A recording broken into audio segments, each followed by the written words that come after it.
Untuk benar-benar punya relationship dan deket sama orang-orang kaya ini, apa sih rahasianya? Berarti kan you must be something. Asik. Kebanyakan dari orang-orang kaya di Indonesia itu adalah masih gen baby boomer. Tanda kutip lebih gampang untuk jadi kaya. Bukan, karena kita harus tahu level of perfectionist-nya orang-orang kaya ini. They are more sharp than us. Dan mereka tuh nggak gampangan gitu sama uang. Kayak misalnya kalah sedikit is okay. Mereka berhitung. So if you wanna be rich, learn from the richer. Yeah. Oke, banyak Gen Z itu orangnya malu-malu ask question, dia mereka cuma tanya ChatGPT.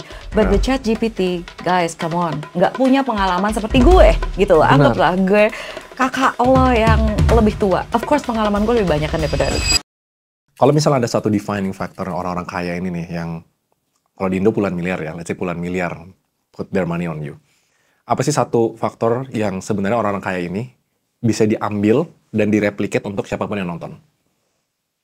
Mereka benar-benar kerja keras dan mereka tuh nggak gampangan gitu sama uang. Kayak misalnya kalah sedikit is okay, kayak gitu nggak sama sekali. Mereka berhitung. They are more sharp than us gitu. Jadi kita harus tahu level of perfectionist-nya orang-orang kaya ini. Taunya gini, orang Indonesia ya, kalau lu udah kaya, lu pasti pengen lebih kaya lagi. Padahal itu nggak, it's not always the fact tau. Orang-orang kaya tuh lebih penting gimana caranya nggak miskin gitu kan. Bukan, orang-orang kaya itu mungkin kalau buat aku ya, yang aku kenal banyak, lebih mikirin orang lain sih. Bagaimana caranya menjadi berguna buat orang lain. Oh ya? That's all my experience as a... Baru jangan hati-hati kepegang-pegang berarti ya. Ini lagi passionate banget wealth aja. manager gitu loh maksudnya. Tapi masa sih, kayak, I thought sekarang ya persepsinya kalau orang kaya di Indonesia ya, mereka ya egonya gede.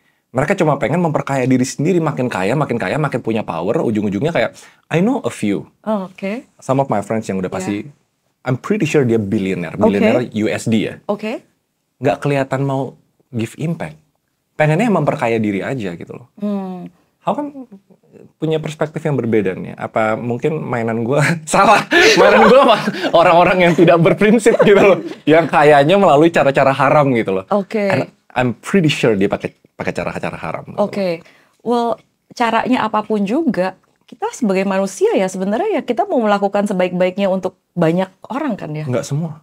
Oke. I'm pretty sure nggak semua loh. Kayak I think people like us. And they're not my clients, so I cannot say. Okay. Berarti ini lucu nih benang merahnya berarti ini perspektifnya orang kaya dari elit global yang baik. That's most of your... Kok bisa pertanyaannya? I thought. Mungkin karena beda generasi bisa juga. Oke. So sedikit apa ya background dulu ya. Kalau misalnya kebanyakan dari orang-orang kaya di Indonesia itu adalah masih gen baby boomer. Benar. Percaya kan? Nah, boomer tuh di atas X ya? Apa sama? Di atas boomer X dong. Oh, boomer di atas X. Okay. Boomer itu tahun 46 sampai 64. Jadi di atas umur 60-an. Oke, di atas umur 60-an deh. Itu semuanya sih baby boomers, right? So, these baby boomers dulu kan mereka kan kerjanya keras banget. Nggak ada teknologi, iya kan? Long hours.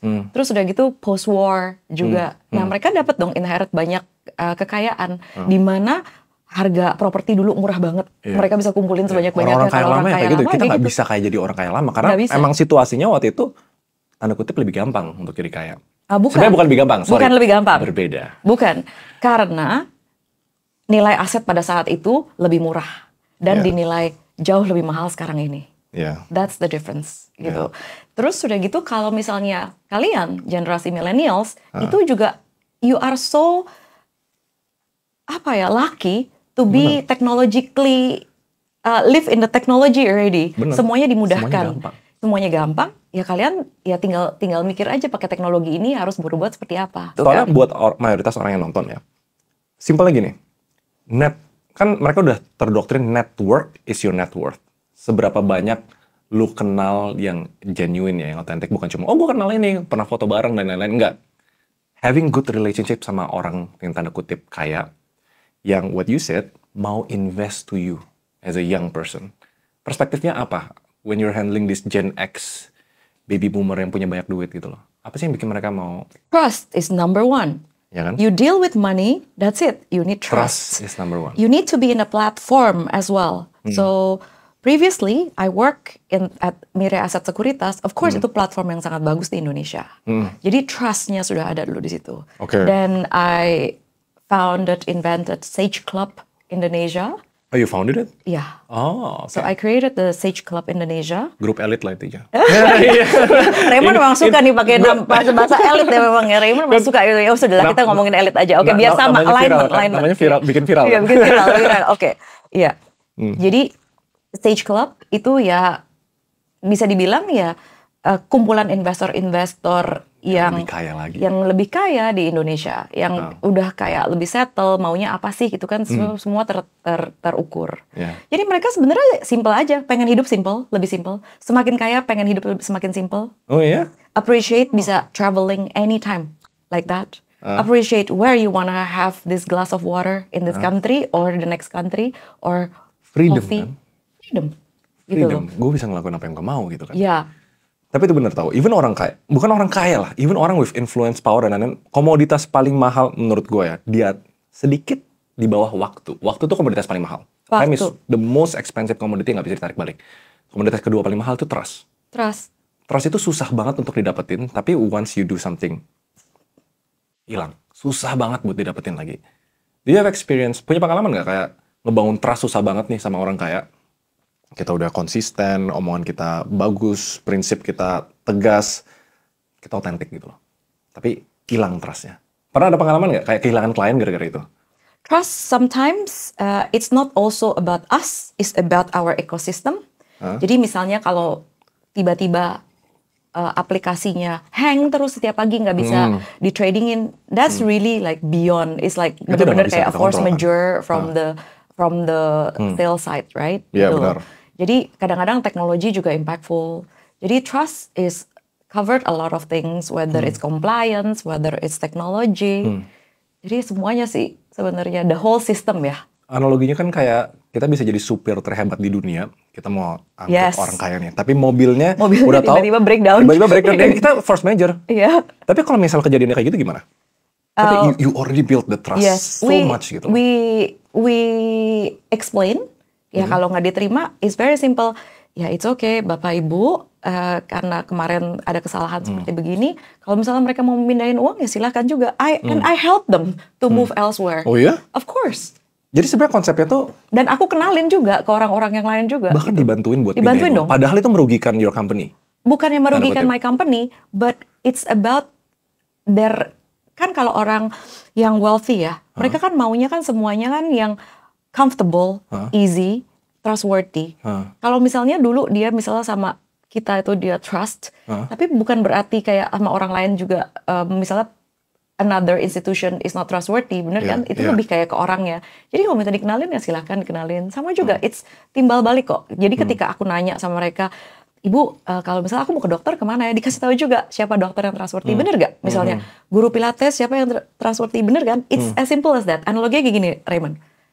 Badan kamu bagus, kamu butuh PT misalnya. PT kamu badannya harus lebih bagus daripada kamu dong. Kalau kamu mau punya badan lebih bagus daripada sekarang, kamu harus cari orang yang badannya lebih bagus daripada kamu kan. Nah, tapi kasusnya gini. What if your client asetnya 10 triliun and you don't have 10 triliun? Iya kan? Analoginya kan, loh, kenapa kita harus percaya orang yang tanda kutip duitnya lebih kecil daripada kita untuk manage duit kita? How do you build the trust? Ya kan? Itu kan kayak. Kalau pengalaman 10 triliun aku belum punya. Kalau misalnya, karena biasanya kalau di sekuritas di Indonesia kan capital market itu juga nggak banyak ya emiten yang market cap-nya di atas 10 triliun. Jadi it's not investable. It's not investable gitu loh. Jadi misalnya walaupun 1 triliun itu besar sekali, mau beli apa BCA? Benar, itu benar. Brand itu nggak bisa dibeli gitu. Jadi kalau di capital market mungkin kita bisa safe to say ngomong 10 miliar lah. Itu lebih aman. Udah aman gitu kan. Itu gede. Itu gede banget. Maksudnya gede dong gitu. 10 miliar itu gede. Kalau di misalnya satu account, cari aja banyak gak yang 10 miliar. Kayak gue harus pindahin account gue deh. Kemarin gue baru top up pindahin ke. Iya sih masuk satu saham tiba-tiba tiknya aduh salah gue. Kemarin kayak gitu. Terus kayak mungkin kebetulan emang aku suka sekolah ya gitu. Oh ya? Terus anyway, yes. What's your last degree? Kalau I don't know ya. Gue gak suka sekolah. Oke, gue suka banget sekolah. Oke, coba. Nah kita ngomong nih ya. Kenapa? I have a bachelor in commerce, finance. Finance. In Australia is the highest degree in economics and finance is commerce, namanya Bachelor of Commerce. Terus udah gitu, then I have a master in commerce, international business law. And then, law? Yeah. Business law. Oke. Yes. And then kemarin terakhir di sini aku ada lagi dapat CFP. Certified Financial Planner. Tapi ya kalau kerja di sekuritas kan udah pastikan punya WPPE. Sebagai head punya WMI. Ya, terus ada Diploma of Financial Planning dulu di Australia. Ya. Apa itu tujuannya buat credibility aja biar kalau ada orang kaya lebih trustworthy? Atau enggak, karena menurut aku sekolah itu membuat kita lebih disiplin. Sekolah itu ada satu-satunya yang bisa menaklukkan gue untuk kayak waktunya dibagi untuk ini gitu kan. Kalau kan of course kita pilih dong untuk procrastinating, looking at TikTok, looking at Instagram. Sedangkan kalau sekolah, I'm like, oh my god, I have to study, I have exam, I have this, I have that gitu. Kemarin di Singapura pun I took my exam for private banking also gitu. Tapi itu good point tau. Karena waktu itu sempat ada viral bilang sekolah tuh scam. Gak usah senyum-senyum. Ada yang viral banyak sekolah yang bilang begitu. Tapi nggak ada yang bisa. Itu I agree. Sekolah atau institusi belajar yang bareng-bareng itu ngajarin kita buat disiplin. Understand to be part of a system, kayak ngerti caranya menjadi follower gimana. Karena before you learn to be a leader, you need to be a good follower dulu. I think that itu prinsipnya sekolah dan institusi formal untuk belajar. Tapi that's the point. Mungkin gini ya. In my perspective, I want to do something yang belum pernah dilakuin sama orang sebelumnya. Ambisinya tuh kayak gitu. We need to be the change maker. Kayak transformative leadership di Indonesia tuh butuh apa? Bukan apa yang sudah ada. Terus kayak gue mikir, kalau cara gue ngelakuin itu adalah dengan mengikuti sistem, apakah nanti otak gue terbentuk untuk mengikuti sistem? Nggak juga sih Raymond. Kita balik lagi ya. Kalau misalnya kamu mau ngomongin tentang elite global. Elite global itu salah satu yang mengikat mereka menjadi elite global adalah they all came out from a very good university. Is a prestige gitu loh. Kalau misalnya mungkin zaman dulu. Berarti gue gak bisa jadi elite global. Makanya hati-hati loh Raymond kalau ngomong. Dia ngomong sembarangan gitu loh. Jadi kalau Harvard, Stanford, atau nggak MIT, I was looking for. Tapi waktu itu mikirnya executive education. Yeah, executive education. Whatever it is, do something. If no one can tame you, no one can calm you down, my suggestion, go study, man. Go study. Learn something new. Gitu loh. Jadi jangan berpikir mungkin ya, kalau aku kan aku tuh senang traveling ya. Jadi ketika aku traveling around the world, then I feel like, oh my god, there's so many people in this planet. Who am I? Benar. Balik lagi. Humbles you down sama buka perspektif. Buka perspektif gitu. I need to work. I need to be useful gitu loh. I need to be useful for a lot of people. Gitu. And I always say, be a specialist, not a generalist. I'm very sorry kalau misalnya kayak kamu nanya aku tentang beauty. I cannot say. Mungkin tanya si Neng cantik ini lebih ngerti dia beauty kan? Iya kan gitu loh maksudnya ini. Kalau misalnya mau nanya tentang money, produk investasi di Indonesia, yes you can ask me gitu loh. I'm a specialist gitu jadinya.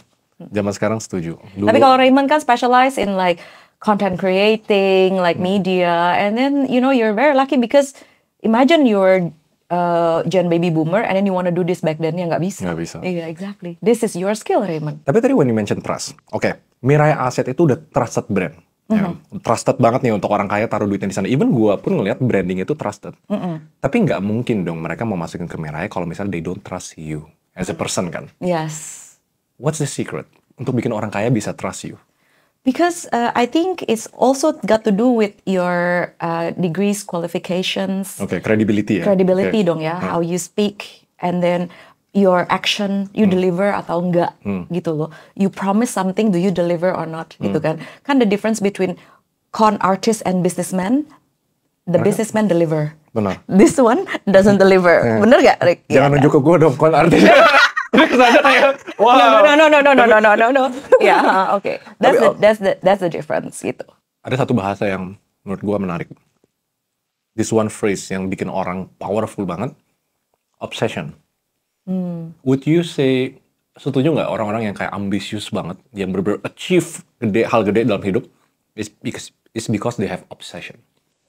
Mereka obses ke hal-hal yang gue harus perfect di sini, gue harus di sana gitu. Nggak dibawa santai. Enggak sama sekali. Orang-orang kaya ini nggak bawa santai kan? Enggak, santai. Santai? So, berarti obsession nggak tepat dong? Enggak. Because I think with wealth comes a great responsibility kan. Oke, di situ dulu tuh. Kalau misalnya responsibility-nya dia orang nggak bisa cover, I don't think it's obsession. I think it's more about value, integrity, dan bagaimana dia bisa nge-run company sampai dia bisa di respect. Kalau kamu terlalu obses, misal obses sama apa sih? Obses sama diri kamu sendiri. NPD, nanti gue bilang NPD. Iya, lu terkenal NPD kan kemarin katanya. Iya, kemarin ada yang diagnosa, bilang, Raymond ini kayaknya NPD, Narcissistic Personality Disorder. Oke. Gue gitu aja. Ya, kalau mau jadi content creator ya harus NPD kan? In some point kita harus jadi narcissistic. Karena tiap hari kita ngomongin diri kita sendiri. Ya, susah juga ya. Susah. Makanya lu mendingan sekolah deh. Ada certification deh, kayaknya boleh deh. Gue harus sering ngobrol with you. Karena every time we call, kayak you're the sister I never had, selalu kasih petua, bener juga ya, bener. Pas gue lagi menggebu-gebu, pas gue mau kayak gini, Raymond, santai. Raymond, kamu harus belajar berpikir kayak, lucu juga. Tapi that's what life experience gives you, right? Yeah, so like for example, I've been watching Jensen Huang a lot. Oh iya, keren Terus banget. udah gitu keren banget, dia bilang failure. He doesn't have any obsession. I don't think he's obsessed. I think he wants to do like something good. Okay, if your obsession is doing something good, like to progress, that's more like ambition ya, bukan obsession lah gitu loh. Berarti jangan terlalu obses gimana-gimana ya. Maksudnya you can fail kan. Kalau terlalu obses nanti kalau fail nggak diterima gimana? Susah dong, depresi gitu. Benar. Mendingan have a target, have a certain goal. 3 months mau apa? 6 months mau apa? 9 months mau apa? 1 tahun mau apa? We didn't even talk about what you do kan. Iya kan? Tapi fun fact-nya mirip kayak umur 20-an, 30-an kan. Very, very young. Kalau kalian tahu umurnya, nggak boleh kan. Kalau cewek nggak boleh ditanya umurnya sebenarnya kan. Oke, main generasi aja sekarang. Main generasi. Tapi you look very young. I'm a cusp between millennials and the Gen X. Di tengah-tengah milenial sama Gen X. Benar. Nah, tapi jadi, you look millennial. Rahasianya. Stem cell. Rahasianya gitu. Kita mau cantik mau apa rahasianya. Rahasianya banyak duit. Banyak duit. That's it. Your job sekarang itu kan private banker namanya kan. Yes. Gimana cara memanage uang-uang orang kaya di seluruh dunia sekarang berarti kan. Your next job is gonna be di seluruh dunia, bukan orang Indonesia lagi nih. Untuk terutama for the first few years orang Indonesia. Orang Indonesia justru? Iya, karena kan it's more relatable. So when you wanna have a client, for example, kalau misalnya klien aku itu mungkin orang Afrika, pasti biasanya bankernya biasanya orang Afrika juga. Karena ada faktor trust itu kan? Iya, relatable. Iya. Kita kenalan dulu dong. Francisca Wirya Saputra. And you're in the perfect position to understand Elite Global because bahkan beberapa dari mereka itu your client. Betul. Agak takut-takut nih ngomongnya nih. Enggak juga sih. Sebenarnya kayaknya kita by definition dulu ya, Raymond ya. Si Elite Global ini sama kalau misalnya yang dibilang client di bidang perbankan atau finance itu kita lebih quote-nya bukan Elite Global, kita lebih quote-nya high net worth individuals. You ultra high net worth. Oh enggak ultra juga belum. Ya, ada high net worth individuals dan ultra high net worth individuals. Then ada lagi the Elite Global, which is different. Berarti bukan di atasnya orang kaya, tapi beda posisi. Just beda aja. Kalau misalnya definitifnya high net worth individuals, ultra high net worth individuals, itu benar-benar perbedaannya adalah dari wealth-nya, jumlah uangnya. Kalau high net worth individuals itu di atas $1 juta, ultra high net worth individuals di atas $30 juta. Oh, nggak terlalu kecil ya? UNHWI ya? Nggak terlalu gede ya? I thought ultra it is 500 miliar. 500 gede dong. $30 juta, 500 miliar ya. Nanti kalau di Indonesia gede, tapi kalau di luar itu kecil nggak sih duitnya? Nggak ya? Nah, kalau misalnya kita mau ngomongin yang lebih global, itu namanya sentimillionaire.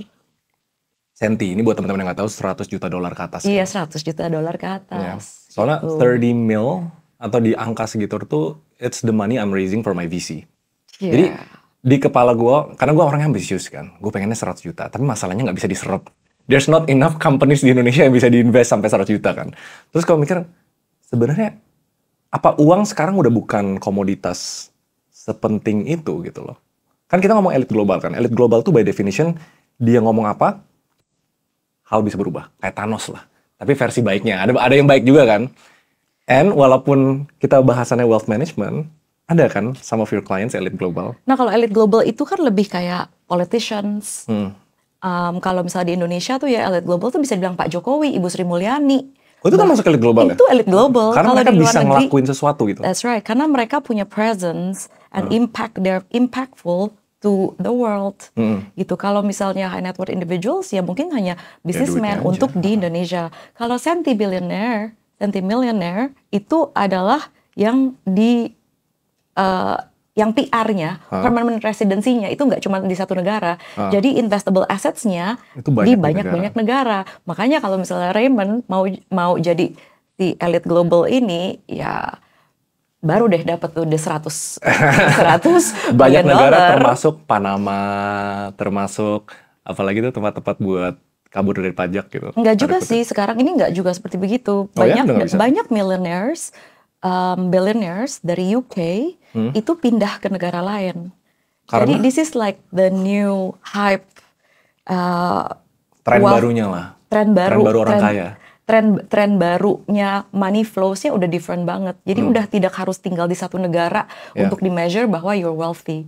So it's more di measure you bisa punya permanent residency di beberapa negara, then you can invest in that beberapa negara, then you're actually really the elite global. Analoginya kita warga negara di banyak negara gitu. Bukan permanent residency bukan? Permanent residency aja. Oh. Iya, mendapatkan status permanent residency berarti kan kamu bisa invest di negara itu sampai the country gave you a license to live. Kayak Elon Musk, enggak? Sam Altman, enggak? Of course. Waktu itu kan sempat ada kayak golden visa gitu kan? Iya. Maksudnya contohnya kayak gitu? Contohnya seperti begitu. Saking kayanya, saking impactfulnya, negara tuh mau ngasih mereka sesuatu. Iya. Nah, ini biar di Australia juga kayaknya ada deh, namanya Significant Investor PR. Dulu di Singapura juga dikasih. Di Indonesia siapa yang baru dikasih orang luar? Oh, itu kita nggak tahu. Itu not itu disclosed. Rahasia ya? Significant Investor PR is only $5 million kok. Oh, nggak terlalu gede sih duitnya. It's not. Ya, untuk permanent residency it's not. Kalau misalnya kayak Siska, kan aku mau kerja di Singapura next year. So I want to apply for a permanent residency. Biar bisa permanen di Singapura gitu, tanda kutipnya. Bukan, mempunyai akses aja permanent residency. Kalau misalnya cuma permanent Singapura, itu kan namanya employment pass. Cukup di sana saja. Kayak di sini KITAS, ya kan? KITAS. Tapi kalau misalnya permanent residency, then you're up one level. Meaning you can buy house. Orang nggak ngerti nih yang nonton video ini. Berarti kan you must be something. Asik. You must do something yang beda. Karena orang Indo tuh banyak yang bilang, gue bisa manage duit. Gue udah kenal orang kaya dan kita punya banyak teman yang kayak gitu. Oh, gue kenal ini. Tapi untuk benar-benar punya relationship dan deket sama orang-orang kaya ini, apa sih rahasianya? Karena what you do as private banking itu sebenarnya, for me ya, bukan masalah manage uang, tapi manage relationship. Manage trust-nya orang kaya. Gimana cara kita disenangi sama dia. Soalnya kalau orang taruh 100 miliar misalnya ke Francisca, gimana cara dia tuh percaya 100 miliar itu bisa di-manage? Karena orang pintar di Indonesia banyak. Banyak sekali. Pertanyaannya, kita mau deket sama elit global gitu misalnya. Deket sama orang kaya. Ini biar relatable buat yang nonton. Your clients itu loaded. Your clients itu yang asetnya tuh bisa dibilang ya, kalau di-combine udah pasti triliunan. What's the game plan? Kenapa bisa kayak gitu? Sebelum kita bahas, sebenarnya elit global ini mereka harus punya apa sih sampai bisa kayak gitu? Apa harus jadi presiden? Enggak juga kan? Jadi kan tadi ya kita balik lagi nih. Sebenarnya tipe-tipe klienku itu bukan the elite global. Tapi orang kaya. Tipe-tipe klienku adalah the high net worth individuals atau the ultra high net worth individuals. Orang-orang kaya. Konglo lah, tanda kutip konglo kecil, konglo gede gitu. You can say that konglomerat, kalau di Korea itu kita bilangnya cebol gitu kan. Cebol. Tapi kalau misalnya basically orang-orang yang mau berinvestasi dan orang-orang yang lebih mikirin wealth management. Nah kalau biasanya secara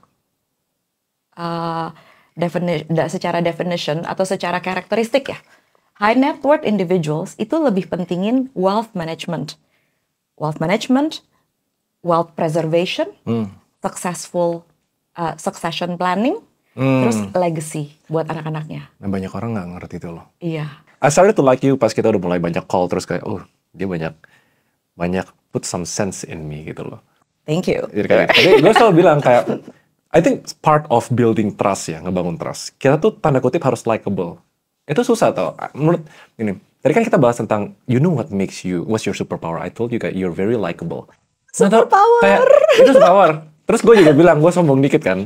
I am not likable, but I'm charming. Iya, iya sih, lu jadi, charming sih. Cara gue ngomong sama orang, atau gue belajar gitu, harus senyum, harus sebut namanya, harus sekali-sekali komplimen. Ini strategi lo. Iya. Oh, itu strategi you get charmed. You get charmed. I get charmed. Damn, I get charmed. Bener sih gitu. Tapi memang ini adalah traits dari orang Indonesia. Look, I travel around the world kan. Jadi aku tuh selalu melihat ya, kalau di Australia orangnya seperti begini. Orang Australia itu lebih lagi keren daripada kita. Oh, ya? Every day like, how are you? Kayak berbunga-bunga gitu, kayak banget ke kantor post office aja. Coba kamu ke kantor post office di Jakarta. Bilang nggak, halo Pak, apa kabar? Ada nggak gitu? Gak ada. Kecuali mungkin sapam di BCA kan. Oh, iya. apa kabar? Udah cuma itu doang. Iya nggak gitu kan? Terus coba kalau pas ke bank, ada nggak kayak gitu? Nggak ada. How are you? Penting banget. Itu orang Australia. Ke Korea nggak ada yang nanyain. Coba ke Korea. Gue ke Singapura contohnya, jutek banget. Ke Singapura juga nggak ada kayak gitu. Iya, jutek banget deh. Kecuali if you were staying in the high-end place, 5-star, of course ya, itu udah beda ya. Hospitality udah pasti beda, ya kan. Tapi if you meet people like in the street, cari deh post office kayak grocery shopping deh. Udah yang paling basic aja gitu kan. Bener nggak? Nggak ada. Di Singapura nggak ada, di Korea nggak ada. Makanya in Indonesia masih baik-baik semua orangnya. Aku ketemu sama orang kemarin di wedding, maaf Bu, kenapa maaf? Sampai bingung, kenapa orang Indonesia suka ngomong maaf? Itu benar. Kenapa itu? Kenapa maaf Bu? Iya, karena saya mau foto sama Bapak. Oh silakan foto aja sama Bapak. Sampai bingung gitu kan. Jadi kadang-kadang suka lucu gitu loh. Tapi orang Indonesia ya, terus terang aja orang Indonesia tuh baik banget. Makanya that's our really the asset of our country is actually our people. So really Raymond, I disagree with you, orang Indonesia itu nggak bisa ini, nggak bisa ini. Tugas kita adalah untuk ngajarin mereka untuk lebih berliterasi, membuka mata. Benar. Nah semoga kedepannya itu kita punya suatu wadah ya, a platform di mana internet itu bisa murah for everybody, di mana internet itu bisa tersebar di satu Indonesia supaya literasi itu meningkat. Itu penting. Gitu loh. Jadi ya tugasnya kamu kan suka baca, suka research, bolehlah kamu rangkum, tapi juga suruh kasih tahu orangnya narasumbernya ini di mana, seperti gitu loh. Bener. Ya kan ini bukunya banyak nih, Yuval Noah Harari. Jadi lo yang baca Erik ya, Nexus? Pinjam Erik ya. Nexus punya siapa? Ya udah punya gue aja deh. Ya udah gue ambil aja deh kalau gitu. Ya. Tapi bener, oke. Kemarin tuh ada discussion menarik when I was in a seminar. Gue bilang kayak Indonesia nggak bisa kayak gini. Tapi dia bilang kayak gini. Tetap ada problem-problem yang sistemik sama struktural yang harus kita solve. Contohnya, gimana cara bikin orang pintar kalau mereka nggak bisa akses informasi? Ya kan? Mau nggak mau di Indonesia tetap ada problem kayak gitu. Pas kita ngomong kemiskinan, gue pernah di cancel. Lu miskin karena gini. Gue nggak ngerti ada problem strukturalnya. Which, kalau misalnya ada orang Indonesia atau companies yang mau solve that problem at scale, gue pasti support banget. Misalnya internet di Indonesia masih belum semerata itu kan? No, it's only about kalau ngomongin broadband infrastructure mungkin baru 10% dari Indonesia. 10%. Broadband tuh analoginya internet yang di rumah. Internet rumah. Kenapa cuma 10%? Mahal kan? Coba berapa bayarnya? Berapa sih? Internet gue sih hampir 2 juta. 500.000. At least 500.000. So imagine people yang minimum wage. Minimum wage. Yang analoginya 5 juta atau 10 juta. Misalnya husband and wife 10 juta. Ya, Oke? Bisa nggak di rumahnya punya internet? Nggak mungkin. Bahkan ada studi bahwa orang-orang mereka akan lebih spend untuk mobile. Tapi kan mobile is different from having internet. Kalian bisa buka laptop, bener kan? Kalian bisa lebih relax bacanya pelan-pelan, bukannya cuma kayak ngeliatin TikTok aja yang cuma 1 detik. Itu lebih penting loh, karena kalau mobile orang beli kuota doang, mereka bakal terpancing, bukan lebih mahal dong, lebih terpancing buat cuma konten-konten dumb fun. Yes. Karena emang infrastruktur mobile kita is made for short attention span. Yes. Kalau internet di rumah, di laptop, di TV, most of my readings itu di sana. Yes. Karena kita kita fokus gitu. Yes. Orang underestimate hal kayak gitu loh. Kayak ngapain gue punya internet rumah kalau misalnya gue nggak punya internet mobile. Bener. Bahkan banyak banget teman-teman aku di kantor dulu pada juga nggak punya internet di rumah. Jadi mereka cuma punya mobile subscription saja. Terus sudah pas gitu mereka jadi kalau misalnya mau do things at the office, karena di office kan for free. Bener, dan ujung-ujungnya orang yang cuma punya paket mobile, mereka kaum berbahan. Bukan, ujung-ujungnya orang yang cuma punya paket mobile akan spending lebih banyak daripada kalau misalnya mereka punya home broadband. Karena mobile itu kan per data kan. Ada hitungannya kan per gigabyte, paket data. Paket data itu lebih mahal. Bener. You know why I can say this? Because my son, aku kasih paket data. Kenapa dia setiap bulan minta terus, sedangkan aku yang kayak nggak pernah minta gitu loh, maksudnya bukan nggak pernah minta, sedangkan my expenses for mobile is less than my son karena dia selalu minta paket data gitu loh jadinya. Fun fact, intermezzo. Lu bingung kan kenapa kita bahas ini kan? Nanti kita. Kita selalu ada sesuatu. Literasi, karena kita mau membuka jalur literasi supaya orang-orang itu lebih alert bahwa yes, I understand cari uang itu susah. Iya kan? I understand that. Tapi biar bagaimanapun uang itu sudah jadi suatu measurement untuk hidup. Benar. Nggak bisa juga sekarang Gen Z diharapkan untuk frugal living atau anything like that, nggak bisa. Karena banyak dari Gen Z atau Gen Millennials itu kan udah enak. Jadi full-time child. In China it's like the trend to become a full-time child is better. Dan a lot of people these days, jangan salah, Gen Z juga enakan jadi full-time child. Karena sekarang kalau mau kerja, I will only employ them. I don't care ya lulusan dari luar negeri, dari Amerika, dari Australia atau dari manapun gitu juga, nggak punya experience, terus gitu kerja, ya udah gajinya di bawah 10 juta. Itu udah fix. Itu udah fix. Itu udah pasti. Bener gak? Enakan jadi full time child. Full time child. Gue aja pengen jadi full time husband, mau kondo. Jangan. Aduh, ntar gak laku. Gak laku. Nah itu generation gap. Orang kaya lama sama orang kaya baru tuh pasti beda banget gitu loh. Ada nggak yang bisa diambil dari orang kaya lama yang harus dilanjutkan ke orang kaya baru gitu, biar mereka nggak tanda kutip generasi serba instan atau kayak mentalnya tempe gitu. Maybe your experience sama klien-klien yang kebanyakan boomer berarti? Boomer X. Dan X. Banyakan gitu. X apa boomer? X. Nah misalnya? X yang seumuran kita. Bedanya X sama boomer aja ada nggak? Kayak what's defining factornya orang kaya boomer sama orang kaya X? Kalau boomer itu lebih hati-hati. Kalau X lebih pengen misalnya invest in Raymond's company, they want to invest in startup, they want to play cryptocurrency. For example, the boomers mungkin lebih mentok-mentok ke saham, belum ke kalau properti udah pasti. If you're talking about high net worth individuals, properti itu udah di luar net liquid asset mereka yang I'm talking about 1 million or 30 million. So kalau misalnya si millennials ini atau yang X, itu kita lebih pengen invest kan di crypto, kita lebih berani mau invest in private equity. Itu pedang bermata duanya. Karena we have it easy, semua instan. Tadi kan mention kan, tinggal mikir aja kan. Mayoritas anak muda sekarang nggak mau berpikir. Masa sih? Yes, I can tell you karena you have a lot of Gen Z kan di itu kan. I also have a lot of Gen Z. Gue emang pilih yang mau berpikir, tapi mayoritas orang karena semuanya instan. Mereka tinggal di zaman yang jadi mereka nggak mau mikir. Padahal misalnya gini nih, misalnya ada masalah, nggak ketemu masalah, ya udah deh gitu. Kalau dulu kan we fight. Kalau nggak tidur. Kalau kita harus figure out. Sekarang karena ekspektasinya semuanya instan, jadi mereka jadi malas mikir. Itu problemnya gitu. Dan makanya kan orang kaya baru nanti, termasuk nih Gen Beta itu 2025 ke atas ya Rick ya. Iya. Nanti generasi tahun depan nih yang lahir tahun depan itu katanya paling pinter, paling penasaran, paling tajam, tapi who's to say soal mental mereka gitu. Pas semuanya instan. Kita lahir belum ada zaman AI. Pas sekarang AI can do everything. Nanti pas mereka udah gede, AI plus robotics. We talk about it kan. Sebenarnya my karakter gue aslinya tuh nggak kayak gini. So in social media tuh ya nanti ada satu video khusus yang kayak gue reveal all my social media game plan gitu. Terus kemarin baru ngebahas sama salah satu Konglo. Dia bilang kebanyakan orang Indonesia di dunia menurut gue tuh nggak otentik. Terus dia bilang I disagree. I disagree. Nah, we can debate about that. Karena gini, what is being authentic? Authentic tuh menjadi diri sendiri kan. Tapi bukan berarti kita menjadi orang yang sama di tempat-tempat atau ketemu orang yang berbeda gitu. Kita kayak punya topeng kita sendiri kan. Bahasa kerennya, ini kata teman gue, authentically fake.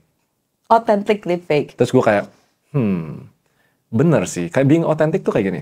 I'm still being myself. Tapi kalau di depan social media, since I know the game, kayak kalau gue bercanda, ini bisa dijadiin clipping. Ini kalau gue kontroversi, ini bisa jadi apa gitu-gituan. So, gue adjust.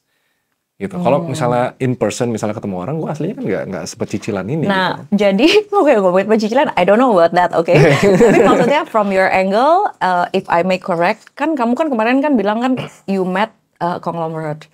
Berarti dia kan juga conglomerate nggak main social media, Raymond kayak kamu.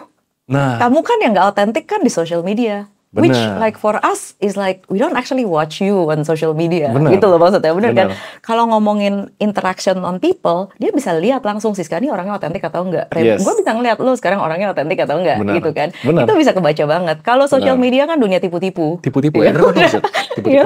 Gitu aja sih. Jadi kalau misalnya kalian ngomong, I agree with your friend, bahwa kalau misalnya kita ketemu, kalau misalnya orangnya terlalu fake, kita bisa ngebaca juga sih. Bisa ngebaca kan? Iya. Kayak And then over time, apa. how long can you fake it?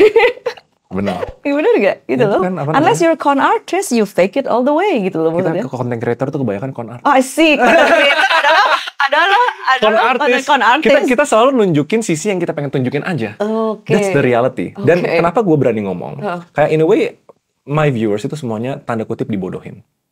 Karena mereka dikasih liatin sisi Raymond Chin yang gue pengen mereka lihat. Iya kan? Tapi that's the point buat bikin mereka berpikir. If me being honest, nih, lu di social media itu jangan percaya orang segampang itu. Dan gue bongkar. This is how people di social media react. Oh ini orang bohongan doang. Oh ini dramanya cuma settingan dan lain-lain. The more people sadar, Iya.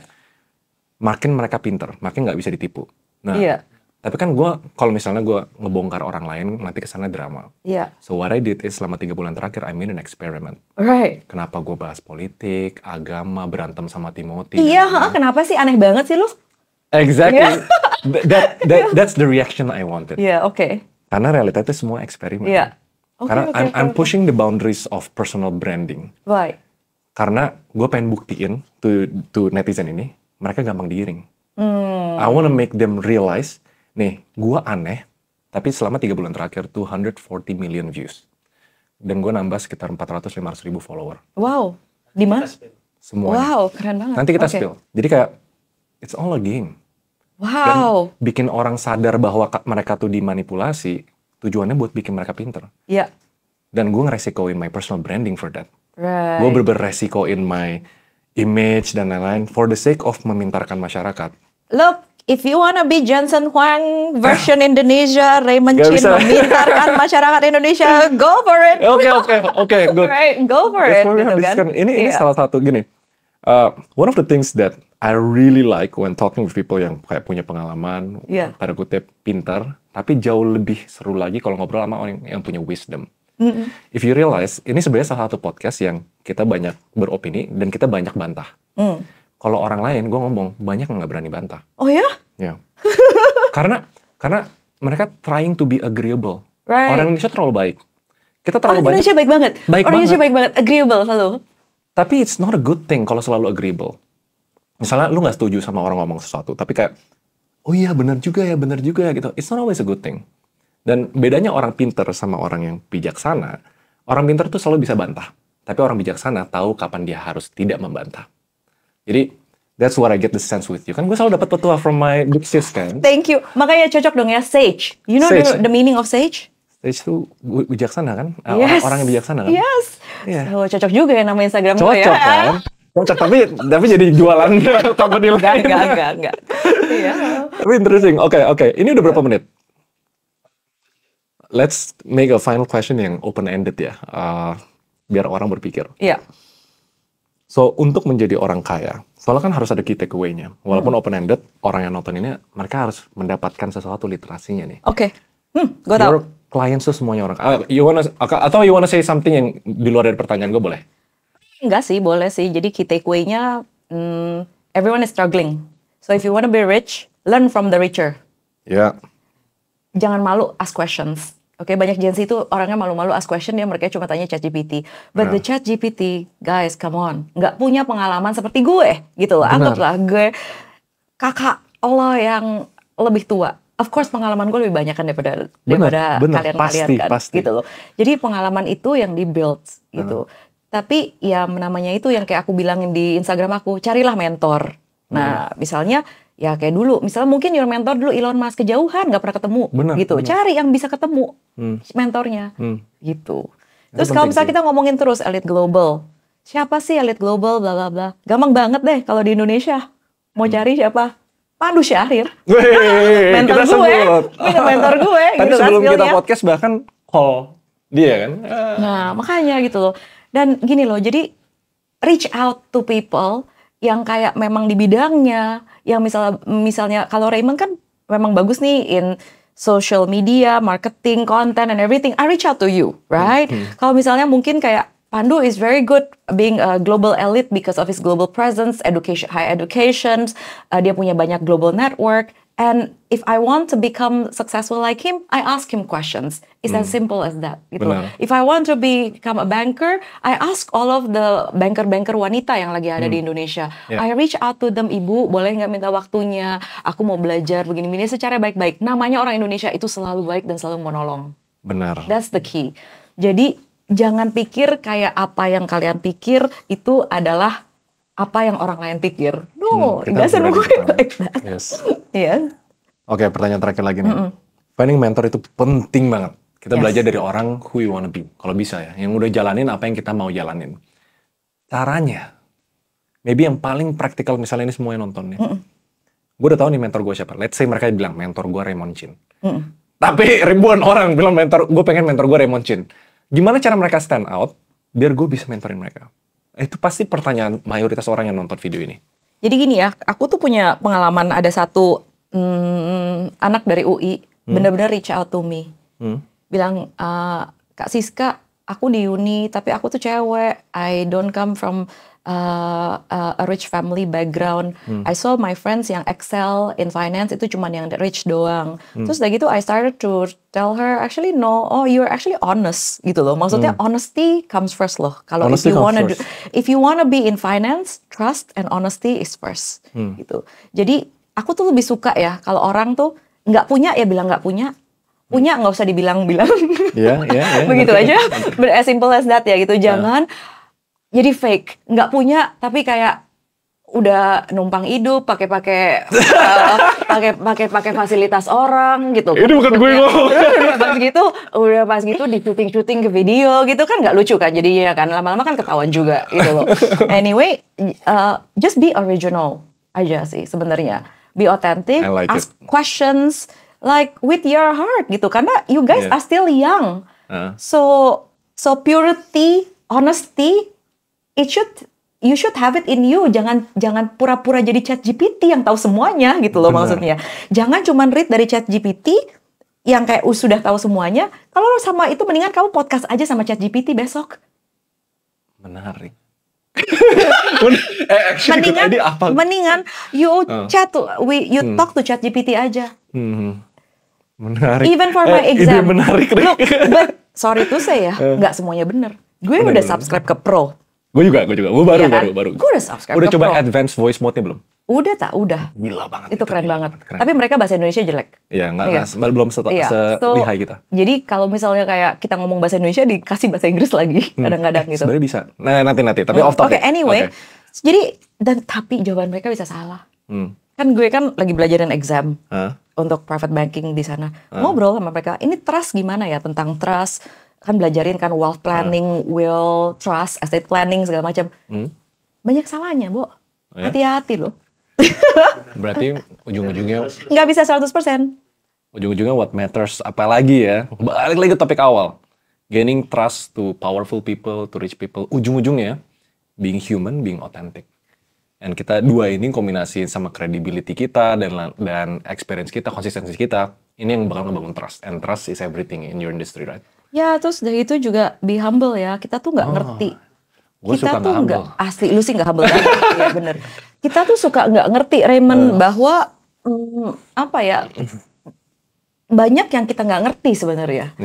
Jadi be humble. Kalau kamu ketemu sama banyak orang-orang kaya, konglomerat, mereka tuh lebih condong humble banget kan? Humble banget. Mereka humble. Karena mereka travel the world, they see everything. Kita jago. Tapi and then at the end of the day, karena mereka juga mungkin lebih wise, lebih tua, mereka tuh cuman kayak pengen hidup tenang aja. Jadi kalau misalnya kamu ngomong terlalu bla-bla gitu, ya didiemin aja, nggak penting. Itu benar. Okay. Itu. Kita harus rebranding, Rick. Masa gue nggak jadi orang kaya pada ngerasa gue jelek semua sih. Jadi kayak oke. Enggak sih, enggak ada yang ngerasa lu jelek. Itu that's you. That's the way how you think. You know? Jadi that's why I said tadi. Oke, tadi. Ambil certification gitu kan. Menarik sih. Ya udah tahun depan. Benar kan itu. Planning tuh. Iya. Jadi ya itu trust, punya certification, know your field. Yeah, and I like it. Yeah, you like it. Buat gue it's like a game. Karena misalnya for me ya, the game of finding money menurut gue lumayan apparent gitu loh. Money is a trait of value kan. Yang penting kita bisa ngelakuin apa, kita bakal bisa terima imbalnya. Ada yang cara yang lebih bagus, ada cara yang lebih cepat, tapi intinya gitu. But the game of attention, itu tuh kayak field baru. Social media itu baru lahir. Gue selalu tertarik sama hal-hal yang very challenging. Ya. Actually, you have, this is your baby ya, beneran loh. You have a lot of audience. It's very impactful. Penasaran sih, kayak seberapa jauh gue bisa push this attention game. Ya udah, terus kayak harusnya money will follow sih, harusnya asalkan gak banyak drama kan. Aduh. Iya. Tapi anyway, thank you so much for coming. Thank you Raymond. Wah, kita topiknya banyak banget ya dari tadi ya. That's the point. Salah satu strategi gue in meningkatkan literasi Indonesia tuh multimodality, multidimensional, sama thematic diversity. Jadi caranya untuk bikin orang pintar itu harus bisa dari banyak topik. Tapi topik-topik yang bikin mereka berpikir. Jadi kadang bisa finance, kadang bisa kreatif, kadang bisa konten, kadang bisa bisnis gitu. Terserah topiknya. Ujung-ujungnya, it needs to be open-ended, it needs to be multidimensional enough. Multimodal itu artinya di banyak platform, baru pelan-pelan orang mikir. Jadi that's my whole game plan, tapi panjang ceritanya. So I'm gonna share you. You have all the times. You just turned 30. Happy belated birthday, by the way. Thank you. You are only 30. Only 30. You are only 30. You're only 31. I am above 30. So you have all the way to catch up with whoever. So for example, you can catch up with me. You still have 14 years ahead. Spill. To be wise. To be wise. If the likability index is on wise, then to be wise, you still have another 14 years to go. Jadi sekarang sih gue ngerasa, ini kelihatannya nggak humble ya, gue ngerasa gue pintar, tapi gue belum wise. So itu yang harus gue pelajarin sih, lebih humble down. Makanya, gitu. that's what I'm saying. Kalau misalnya nggak ada yang bisa humbling you down, nggak ada yang bisa control you, go study. Only a degree can humble you down. Menarik. That's the difference. Bantu riset ya. Bantu riset. Tapi emang dari awal plan mau S2. Bukan S2 sih, executive education. No, executive education is really good. Well, I think it's also very expensive. It's only for the few. But the network you get there is amazing. You know. Gue tuh masalah waktu sih. Because what I'm doing right now itu takes a lot of time. You need to choose. Nah itu. You have to choose. Life is full of options.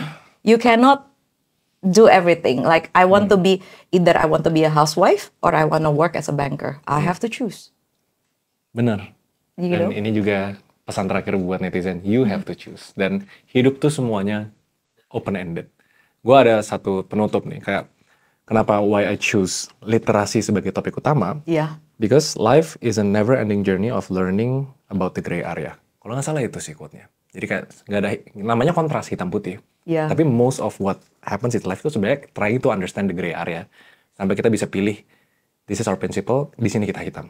Nggak apa-apa, nggak usah hitam putih, pink aja bisa nggak? Nah, tadi ya gue mau mulai pakai pink deh. Pink aja deh kalau gitu. Brandingnya kan guy.